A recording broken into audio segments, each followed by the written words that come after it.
బాధాకరమైనటువంటి రోజు. ఒక మహామనీషి, ఒక చరిత్ర సృష్టికర్త మనందరినీ భౌతికంగా వదిలిపెట్టినటువంటి రోజు.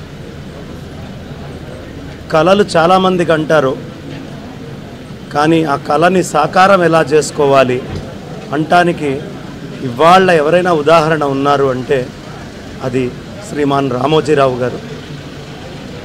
ఆయన్ని నేను ప్రత్యక్షంగా కలిసినప్పుడు వారు మాట్లాడేటటువంటి మాట తీరు ఎంత ఆప్యాయంగా ఉంటుంది అంటే, ఎక్కడైనా సరే ఎవరు ఊహించనటువంటి మాటను తీసుకొచ్చి వారు అడుగుతారు.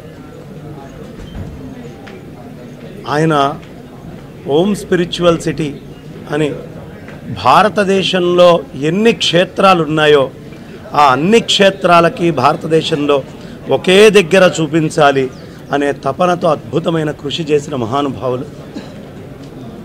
వారు లేరు అనేటటువంటిది చాలా పెద్ద లోటు. కానీ చిరస్మరణీయంగా ఎప్పుడూ వారు మనందరితోటే ఉండాలి, ఆ పరమాత్మ సన్నిధిలో ఉండాలని మనసా కోరుకుంటూ,